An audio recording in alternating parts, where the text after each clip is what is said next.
आप में से बहुत लोग पूछते हैं कि हमें कोई अपनी वॉल पेंट करवानी है या खुद से कुछ पेंट करना है, तो जनरली पूछते हैं कि हमें कितना पेंट रिक्वायर होगा अपनी वॉल पे करने के लिए। तो आज मैं बताने वाली हूँ कि आपकी वॉल्स को कितना पेंट रिक्वायर होता है। तो हम पहले जान लेते हैं कि पेंट होता क्या है। पेंट से हम स्टार्टिंग करते हैं। हम अपने घरों की वॉल पे पेंट लगाते हैं, दरवाज़ों पे पेंट लगाते हैं, विंडो पे लगाते हैं, फर्नीचर्स पे भी लगाते हैं, मेटालिक वुड, हर चीज़ पे हम पेंट अप्लाई करते हैं। तो पेंट होता क्या है, अभी तो हम यहाँ पे बेसिकली वॉल्स की बात कर रहे हैं, तो मैं वॉल्स के लिए बताती हूँ। तो हम पेंट की कंपोजिशन की बात करते हैं। पेंट में फर्स्टली हमारा होता है बाइंडर, जो बाइंड करने का काम करता है, और इसी की वजह से हमारे पेंट में फ्लेक्सिबिलिटी आती है, जिसकी वजह से वो ज़्यादा टाइम तक दीवारों पे टिका रहता है। और नेक्स्ट हमारा है पिगमेंट। पिगमेंट तो सभी जानते हैं, कलरिंग होती है, कलर होता है पाउडर फोम का जो ऐड करते हैं। तो नेक्स्ट हमारा आता है एडिसिव। एडिसिव भी सब जानते हैं, एडिशन के लिए यूज होता है, एडिसिव होता है वो, और पर इसको बहुत ही लेस क्वांटिटी में यूज करा जाता है पेंट में। बट अगर इसकी क्वालिटी अच्छी हो तो अच्छा रहता है, क्योंकि जो एडिशन होता है उसी पे हमारा टाइम ऑफ ड्राई डिपेंड करता है। नेक्स्ट हमारा आता है सॉल्वेंट। सॉल्वेंट अगर अभी हम बात कर रहे हैं वॉल्स की, तो अब तो वाटर बेस्ड ही पेंट यूज होते हैं, तो सॉल्वेंट में बेसिकली हमारा पानी ही आता है। अब पेंट में हमारी कुछ कंडीशंस आती हैं। फर्स्ट कंडीशन जो हमारी वो है वो कि फ्रेश पेंट है या रीपेंट करवा रहे हैं। सेकंड चीज़ हमारी ये आती है कि इंटीरियर पार्ट है या एक्सटीरियर पार्ट। सपोज करते हैं एक स्पेस, एक रूम जो 10 feet into 10 feet into 10 feet का है, उसकी LBH हमने सब 10 फीट कंसीडर कर ली है अभी। तो अगर हम इसका सपोज हम एक पहले वॉल का निकाल के दिखाते हैं कि अगर आपको एक सिंपली एक वॉल पेंट करवानी है तो उसमें कितना पेंट रिक्वायर होता है। तो उसके लिए हम फाइंड आउट करेंगे सरफेस एरिया एक वॉल का।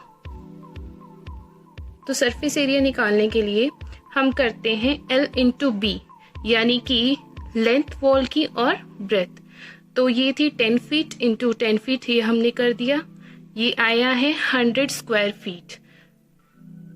इसका सरफेस एरिया हो गया 100 स्क्वायर। सो इट 0.85 लीटर जो हमारे 100 स्क्वायर फीट के लिए पेंट यूज हो रहा है, और हम 2 कोट कर रहे हैं रीपेंट पे तब। तो ये एक हमारी वॉल के लिए निकल आया जो हमने 10 बाय 10 इंटू कंसिडर करी है। अब हम बात करते हैं surface area of a complete room interior का। अगर हम ले रहे हैं तो हम कैसे कैलकुलेट करेंगे। सरफेस एरिया हम रूम का एक सिंपल फॉर्मूले के साथ कैलकुलेट करने वाले हैं, वो है ये। सबसे पहले हम देख लेते हैं कि हमने ये कंसीडर करा है 2 वॉल के लिए सरफेस एरिया, तो इसलिए हमने 2 इंटू L इंटू H करा है, क्योंकि हमारा ये तो हमने अभी स्क्वायर रूम लिया है बट ज़्यादातर रेक्टेंगुलर होता है, तो लेंथ और ब्रेथ अलग अलग होती है, इसलिए हमें अलग अलग कैलकुलेट करना पड़ता है। तो 2 वॉल्स के लिए L इंटू H और 2 के लिए B into H and B into H for the ceiling. अगर हम इस फॉर्मूले में वैल्यूज पुट करते हैं तो हमारी ये वैल्यूज आती हैं 2 इंटू 10 फीट इंटू 10 फीट, और ये वही सेम, और 10 इंटू 10 फॉर द सीलिंग। तो हमारा टोटल आंसर आता है 500 स्क्वायर फीट। तो ये हमारे कंप्लीट रूम का इंटीरियर का सरफेस एरिया आ गया। बट हमें डोर को और विंडो को भी पेंट नहीं करना है, हम सिर्फ अभी कैलकुलेट कर रहे हैं फॉर द वॉल्स।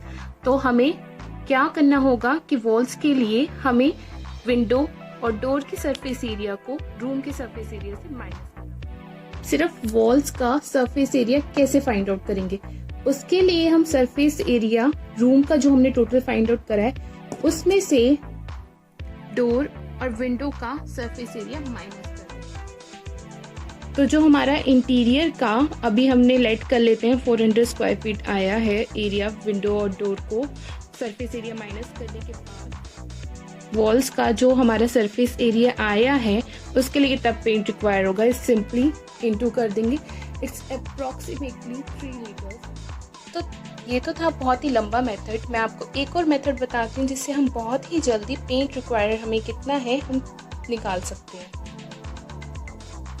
ये बहुत सिंपल मेथड है। सरफेस एरिया ऑफ वॉल हम कैलकुलेट कर रहे हैं इंटीरियर का, जिसमें हमारे एक्सक्लूडेड है डोर और विंडोज। तो सिंपल है कि हम 3.5 फिर ये क्या होता है, हमारा फ्लोर एरिया होता है, मतलब लेंथ और ब्रेथ। लेंथ और ब्रेथ हमने पहले 10 फीट कंसीडर करी थी, अब भी वही ले लेते हैं। तो हम 10 फीट इंटू 10 फीट करा is equal to 100 square feet. As पर फॉर्मूला हम 3.5 करेंगे इंटू कारपेट एरिया, और हमारा कारपेट एरिया है 100 स्क्वायर फीट। हम करते हैं 3.5 इंटू 100 स्क्वायर फीट, जो आता है हमारा 350 स्क्वायर फीट। तो इतनी अमाउंट के लिए हमें वही 8.25 टू 3 लीटर पेंट रिक्वायर होगा। पेंट के प्राइस टोटली डिपेंड करते हैं कि हम प्रोडक्ट कौन सा ले रहे हैं, कौन सी कंपनी का ले रहे हैं। तो बाकी हम इस फॉर्मूले से अपना इजीली पेंट कैलकुलेट कर सकते हैं, और बाकी अपना प्रोडक्ट सेलेक्ट करने के बाद आप कॉस्टिंग भी देख सकते हैं। प्राइसेस 112 रुपये से स्टार्ट हो जाते हैं, 112 पर लीटर। वीडियो को एंड तक देखने के लिए बहुत बहुत थैंक्स। होपफुली ये आपके काम आएगा। प्लीज़ वीडियो को लाइक करना ना भूलें। प्लीज़ सब्सक्राइब करें मेरे channel. Be happy and stay tuned.